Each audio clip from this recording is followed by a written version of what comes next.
dipersembahkan oleh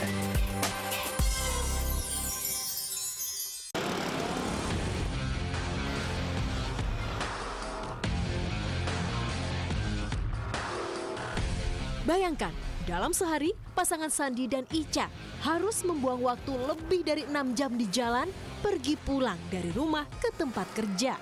Bener dong. Aku udah gak sanggup deh kayak gini. Dari rumah kantor masa 3 jam? Ya, harusnya kamu tuh mikir dong, pilih rumah yang lokasi strategis. Nggak yang kayak macet kayak gini. Gimana aku bisa tahu? Emang aku peramal? Ya aku juga nggak tahu lokasi daerah yang transportasinya bagus, yang jalanannya bagus, ya aku juga nggak tahu. Bukan hanya pasangan tadi, tapi banyak di antara masyarakat yang harus menerima kenyataan begitu banyak waktu terbuang di jalan akibat kurangnya informasi mengenai perkembangan properti yang terjadi terutama di daerah favorit. Data dari rumah.com Property Index menunjukkan bahwa dalam kurun waktu 2 tahun terjadi peningkatan harga median hunian rumah tapak sebesar 19,70%. Sementara itu, untuk apartemen pergerakan harga yang terjadi dalam 2 tahun terakhir ini adalah sebesar 11,82%. Hal ini ditunjukkan dari median harga kuartal 1 2015 hingga kuartal 1 2017. Ketelitian konsumen untuk melihat secara objektif perkembangan pasar menjadi sebuah keseharusan sebelum memutuskan untuk melakukan pembelian terhadap sebuah properti.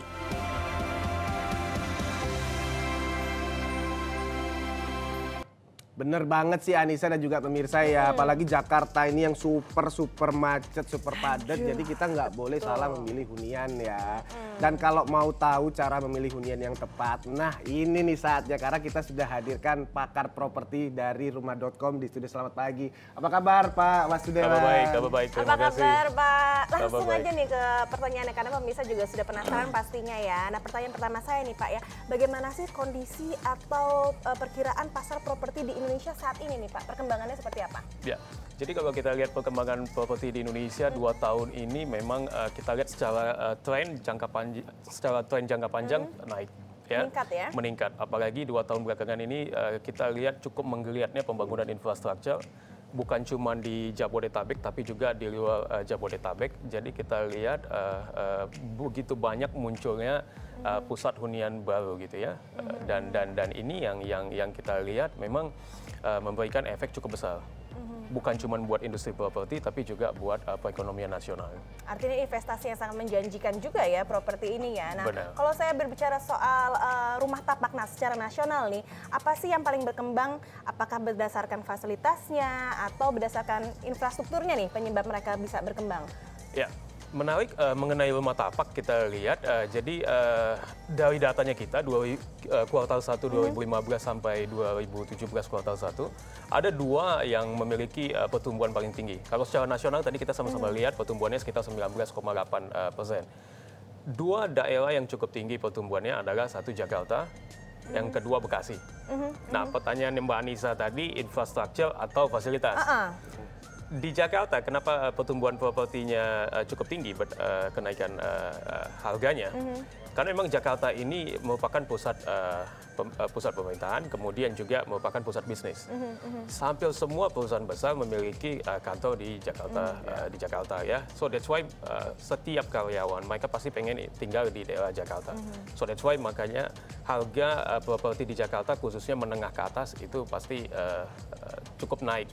Trennya akan naik ya. Dan cukup tinggi di Jakarta. Bekasi yang menarik setelah Jakarta gitu ya, di antara Jabodetabek tadi Bekasi.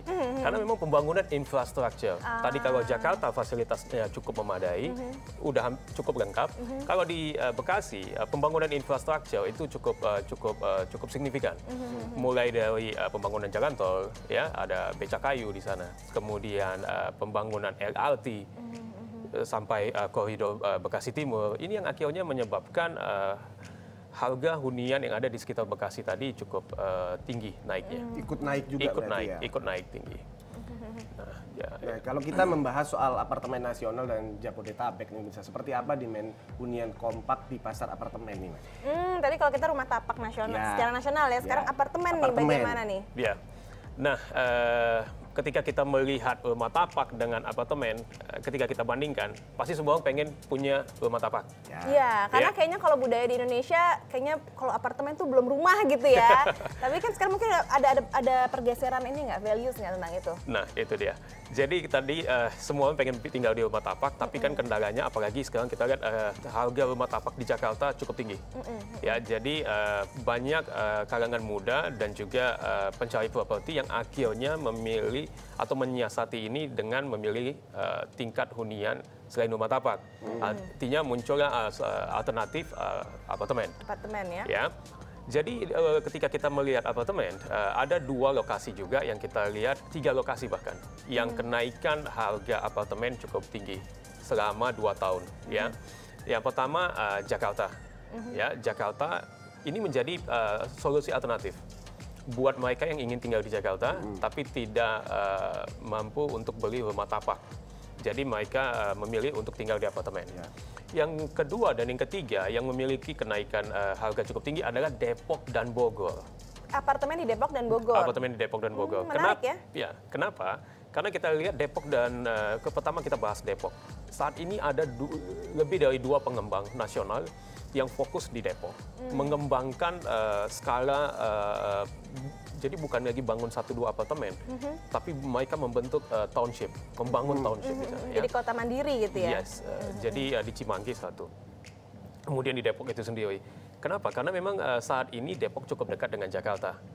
Itu alasan pertama gitu ya. Jadi buat karyawan mereka ingin tinggal di Depok karena memang banyak banget stasiun komuter lain, stasiun kereta gitu pemirsa. Stasiun kereta dan juga nantinya akan ada LRT. Yang kedua, Depok sangat menarik karena memang di Depok ada beberapa universitas yang cukup besar. Artinya sekarang apartemen menjadi pilihan buat mahasiswa untuk tinggal, di mana biayanya hampir sama ketika mereka membayar kos-kosan. Menyewa kos-kosan. Jadi artinya pemilik apartemen menjadikan itu investasi untuk disewakan kembali ya. Jadi mereka sambil tinggal di sana, plus setelah 5 tahun kenaikan harganya mungkin bisa 100%. Wah, luar biasa. Jadi bisa beli, keluarganya bisa beli, ataupun juga bisa pemilik menyewakan kepada mahasiswa. Berarti memang benar investasi properti ini sekarang sangat naik juga ya. Berarti aku nggak salah lo beli apartemen kebetulan udah ada 2, rumah ada 3, mau ketiga sekarang gitu. kan. Pengen beli lagi nih. Nah ini khususnya buat calon pembeli baru nih. Ini apa yang harus diperhatikan nih? Ya, jadi di kita mencatat, kita melakukan survei setiap 6 bulan sekali kita melakukan survei. Kita coba melihat nih apa sih pertimbangan utama ketika konsumen pengen mencari properti gitu ya. Yang pertama lokasi. Jadi penting buat konsumen untuk bisa tahu lokasinya ada di mana. Melihat langsung lokasi dan melihat seperti apa pembangunan yang akan terjadi di sekitar lokasi ini. Jadi sekarang banyak istilah yang digunakan adalah TOD. Apa tuh Pak TOD, Pak? Transit Oriented Development. Artinya apa? Ketika saya kerja di Jakarta, saya ingin tinggal di Depok atau di Bekasi, ada nggak sarana transportasi umum yang membuat saya mungkin cuma butuh waktu 30 menit dari kantor ke rumah. Nah, ini sekarang yang sedang dikembangkan. Jadi banyak banget proyek-proyek yang dibangun di sekitar tadi stasiun kereta gitu ya, kan nanti kemudian stasiun LRT. Nah, ini yang sekarang cukup hidup. Itu yang pertama, lokasi. Yang kedua, kita lihat lagi track record pengembang. Di data kita, survei yang kita lakukan, banyak sekali konsumen yang kecewa karena ternyata masa serah terima tidak sesuai dengan seperti yang dijanjikan di awal. Benar, katanya setahun 2 tahun jadi tahunnya melebihi gitu ya, melebihi waktu yang dijanjikan gitu ya Pak ya? Ya, cukup besar. Yang ketiga, lagi-lagi ketika kita lihat track record developer tadi, spesifikasi hunian seperti yang dijanjikan atau yang ada di gambar tidak sesuai. Tidak sesuai. So, ada kolam renang, tiba-tiba nggak ada kolam renangnya. So that's why penting buat konsumen untuk melihat track record developer. Yang keempat mungkin adalah masalah pembiayaan. Ya, jadi penting buat konsumen untuk melihat pilihan pembiayaan. Karena saat ini kalau kita lihat kondisi properti nasional, ini kita sebut ini adalah buyers time. Ya, artinya inilah saat-saat di mana saat yang tepat buat konsumen untuk membeli properti. Membeli saatnya ini. Membeli properti. Lagi sedang agak turun ya Pak, dan mungkin sedang berkembang ya. ketika nanti semua fasilitas di sekitarnya jadi akan lebih mahal begitu kan si propertinya. Jadi sebelum jadi fasilitas di sekitarnya kita beli sekarang juga gitu ya. Nah Pak, bisa kasih tips nggak kepada para pemirsa di rumah nih, bagaimana sih bisa mendapatkan rumah idaman supaya nanti di kemudian hari tidak menyesal atau bahkan itu si properti tersebut bisa menjadi prospek investasi keuntungan di masa yang akan datang. Ya, itu penting. Jadi kita punya tips untuk bisa konsumen menemukan rumah idamannya. Di rumah.com sendiri kita menyiapkan review properti. Jadi ketika konsumen, karena dari datanya kita, dari data research-nya kita, sekarang itu konsumen membutuhkan waktu lebih panjang untuk memutuskan membeli properti atau enggak dibanding 10 tahun yang lalu. 10 tahun yang lalu kurang lebih mereka cukup butuh 4 sampai 5 bulan. Sampai akhirnya mereka decide, oke, saya akan beli properti apa enggak. Tapi ternyata sekarang 7 sampai 8 bulan. Kenapa? Mereka jadi lebih kritis. Mereka pengen tahu, saya kalau tinggal di lokasi ini, di perumahan ini, ada nggak dokter anak yang praktek di sana? Di dekat situ. Di dekat sana. Ada nggak sekolah yang ada di dekat sana? Jaraknya berapa jauh? Ada nggak transportasi umum? Apalagi kalau kita lihat pasangan muda gitu ya. Pasangan muda mereka berdua kerja suami istri, mereka tinggalkan anaknya dengan nininya gitu ya. Nah seperti apa? Misalnya anaknya sakit, secepat apa nininya bisa membawa anak itu ke rumah sakit? Dokter anaknya praktek jam berapa? Sarana ibadah. Faktor keamanan juga mungkin Pak ya. Apakah security. rumah yang gated di dalam kompleks atau di luar kompleks gitu ya Pak ya. So that's why kita muat analisa tadi dan juga review properti mengenai semua fasilitas tadi di dalam rumah.com. Jadi bisa dikunjungi rumah.com/review. Review, jadi ada reviewnya ya. Yes, rumah.com/review. Di sana kita muat mengenai properti tadi, mengenai project tadi, mulai dari jalannya, kondisi jalannya seperti apa, kemudian fasilitasnya. Karena kita menghindari konsumen ini menemukan yang namanya unwanted surprise. Unwanted surprise ini apa? Kejutan yang tidak diinginkan. Seperti apa contohnya misalnya? Misalnya, jadi banyak Yang biasa terjadi nih Pak, yang umumnya. Banyak developer gitu ya, ketika mempromosikan project 5 menit dari pintu tol. Iya. Semuanya bilang 5 menit dari pintu tol. Tapi begitu kita datang ke sana gitu ya, kita lihat lokasinya, wah ini 5 menit benar, tapi jam 12 malam gitu ya.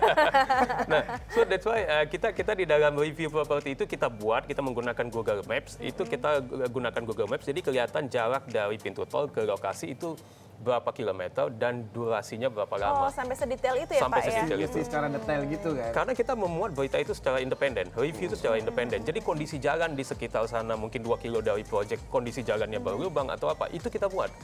Kenapa? Karena kita ingin kita menghadirkan satu review properti yang independen, yang akhirnya bisa membuat konsumen tadi memutuskan, oke, saya akan beli atau enggak. Jadi bukan semua informasi yang kita hadirkan itu untuk memastikan mereka jadi beli apa enggak. Karena yang tadi kita menghindari yang namanya unwanted surprise.